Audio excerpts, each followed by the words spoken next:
So I am man enough to admit when I may have had a take that has aged like fine milk. So if you got, I guys harken back to like season, well, especially 5, but to a lesser extent 4 of Danmachi, an anime that has been produced by JC Staff. Well, JC Staff in conjunction with Bandai. I think that's an interesting point, and we'll talk about that here in a moment. For quite a bit of time. Now, if you don't understand why I'm having this conversation, JC's staff over the past week has produced something that has caused a lot of controversy in the anime community, so to speak. And while we don't normally cover One Punch Man or anything according to that, anything like kind of in that realm on this channel, being that we have talked at length about JC staff, both the good and the bad, I kind of want to come to you guys today with a quick discussion and kind of like chime in on this, so to speak, because it does harken back to something that I have discussed a lot in the past. A lot. So, I remember very specifically during Season 5 that I talked about this at length, and that is how JC staff should utilize AI for certain things. Now, we don't have confirmation, at least that I'm aware of at the moment that I'm making this video, but it is heavily implied, heavily insinuated right now that JC staff has used AI in the production of One Punch Man Season 3, and not in the ways in which we had kind of discussed. And as someone who was kind of promoting AI to a certain degree, I really feel it necessary to, come back here and kind of defend my position, because by no means was I insinuating that they should be making keyframes with AI. Not at all. I'll give you guys an example of what I'm talking about here real quick. So this is an unedited, untouched frame of animation from One Punch Man Season 3. Do you notice something a little bit off here? Yeah, old girl has 6 fingers. You can count them there. Now, in fairness, and I will be honest, a lot of people have gone back over the years and taken like out-of-pocket stills and things like that, especially from like Disney movies and stuff, where when you're animating like tween shots, sometimes you have to blur the lines, sometimes you have to make funny expressions, sometimes you have to do weird things in order to get motion to kind of move fluidly. And at first I thought maybe this was an example of that, until we got this particular cell. This is not a tween. This is actually a keyframe from One Punch Man Season 3 of somebody else with 6 fingers. Fingers. Now, if you don't know, if you haven't like been around AI art or anything like that, this is a common foible in AI art right now. Things will look fantastic, with the exception that one little tiny detail in the case of, somebody having 6 fingers or 11 toes or something like that. There will just be one little thing that is ever so slightly off. Also, if you look at the proportions of the fist to the sword, doesn't actually look like he's holding the sword very well. The elbow is like cocked really weird. This is just a strange shot altogether. If we go back to this one right here, this could, at first I was like, oh, it's a tween. It's weird. If you compare it to the manga, there's actually a cell exactly like this on the manga, except it's the javelin, or I think it's a pole vault that she's holding, isn't actually bent or anything like that. But, there were ways I was able to excuse that. When we come over here, like, this is completely inexcusable. There is no excuse for this whatsoever. And it does seem pretty clear cut. It hasn't been confirmed yet, at least as far as I'm aware, but it seems pretty clear cut that JC staff is using AI art in the production of their keyframes, and that is bad. Real quick, just kind of breakdown here of what I mean by that, because I get that that's kind of a weird animation term. So this image right here gives you an idea a little bit what I'm talking about. I'm not going to go into an in-depth discussion about it. I'm just going to say you basically got 5 keyframes right here, where they're the 5 pieces of like basic information that this walking cycle needs. You have, really it's like foot forward, contact, down, full contact, you have the mid plane, you have the up, and then you have the forward contact. And this could then be cycled over and over again to make a walk cycle.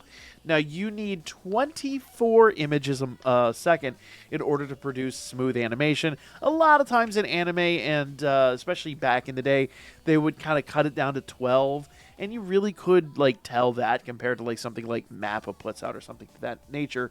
But it's the difference between hand-drawn animation that's kind of done in a rush versus animation that uses computers and uses technology to like smooth all that out, which is really where AI could potentially be used.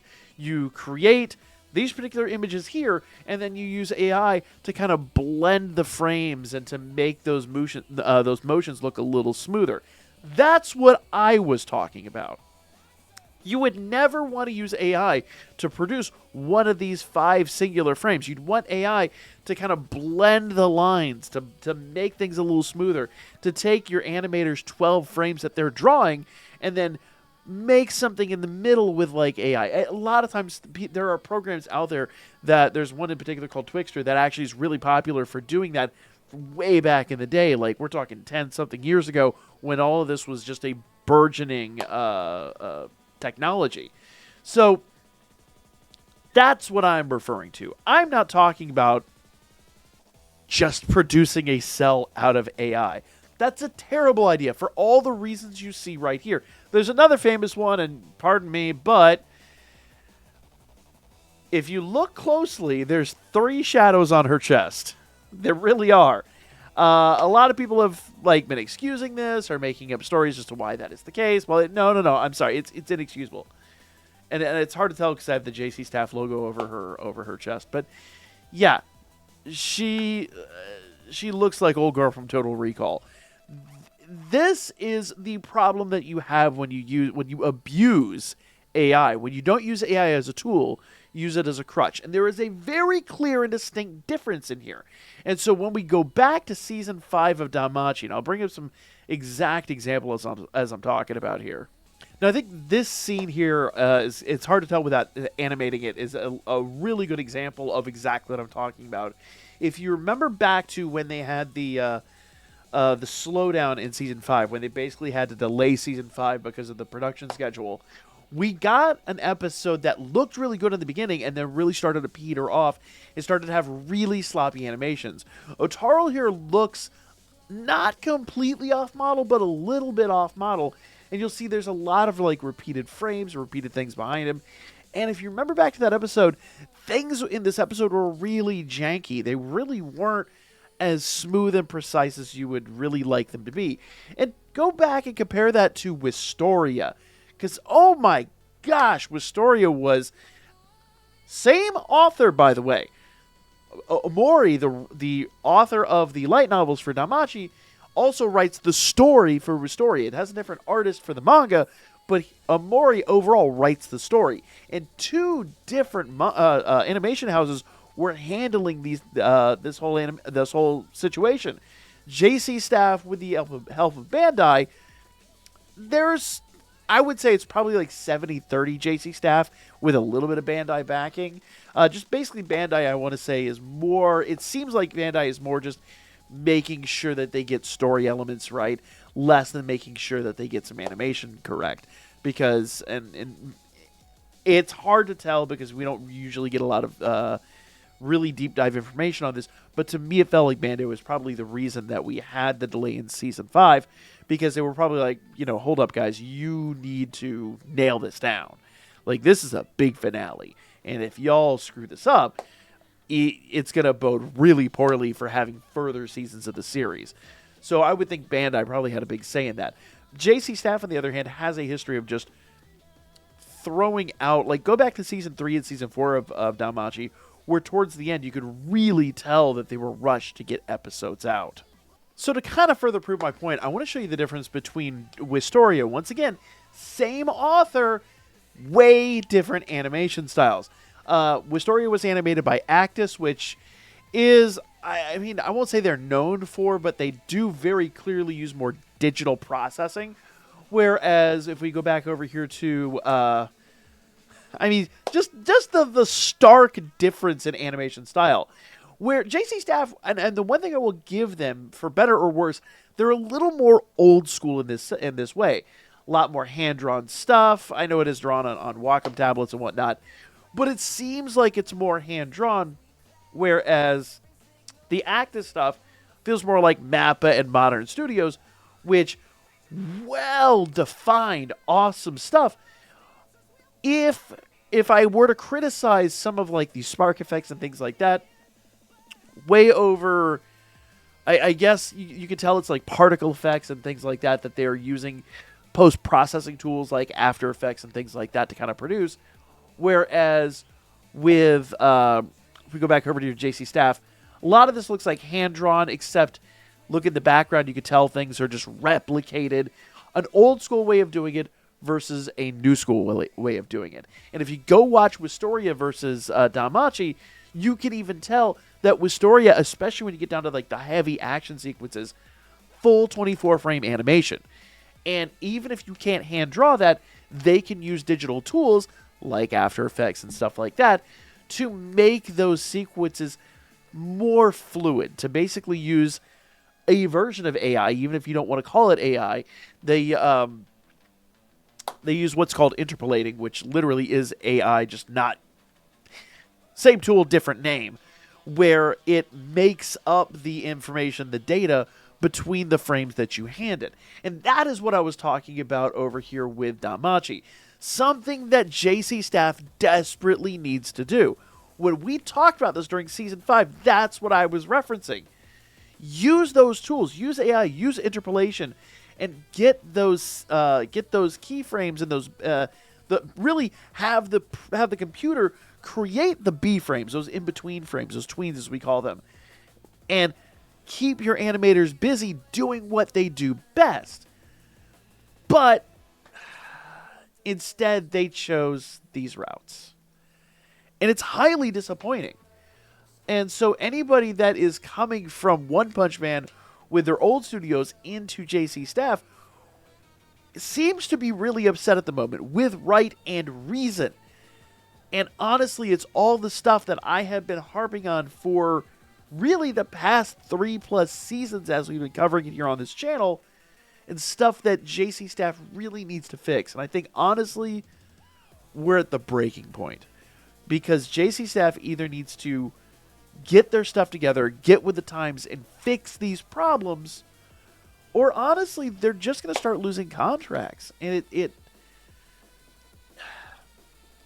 they did sort of what we told them to do, but they took it the wrong direction. It's like you're doing too much and not enough all at the same time. AI is a tool, and I go back to saying AI is a tool, not a crutch. You use AI to enhance what your animators are doing.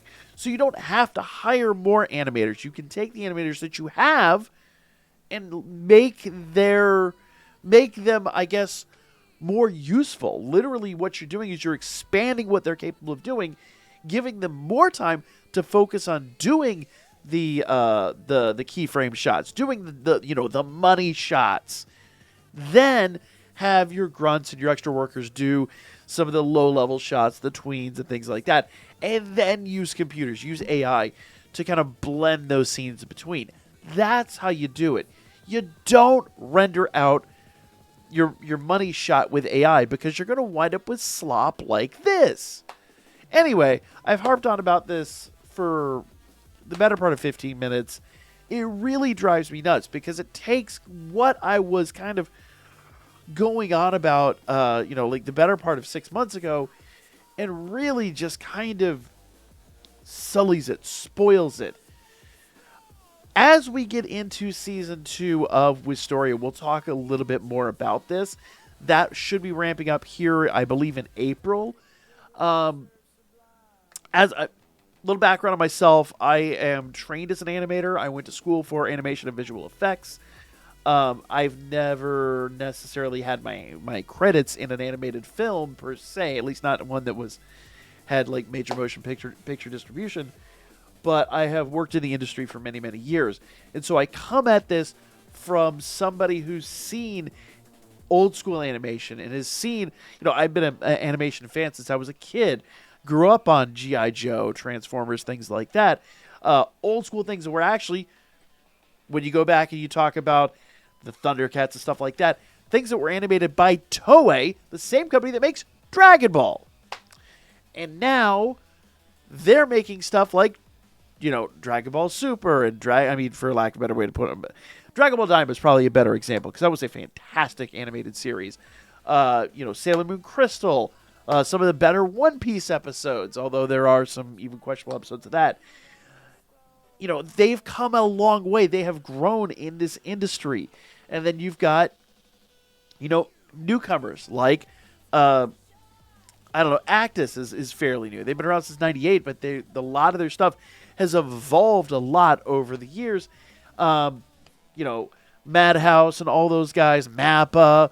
I know Trigger technically is an offshoot of Gainax, but those types of studios that have really embraced the times. But then you've got JC Staff, who's just back here. Old man yells at clouds. Everything needs to be the way it was, 25 years ago. And I'm sorry, it just doesn't work anymore. And it just drives me crazy. I'm sorry. I've harped on this enough. Thank you all so much for hearing me out. I'm just very disappointed in what JC Staff has accomplished with the same tools that they could have very easily succeeded with. It's very disappointing and very frustrating as a fan and somebody who wants the next season. Season 6 of Danmachi could be phenomenal. But if they do slop like this, it could also be a tragedy. It really is about what they learned from this experience. Let me know what y'all thought. Like, share, comment. Old man's going to go yell at some clouds, and I'll catch y'all in the next one.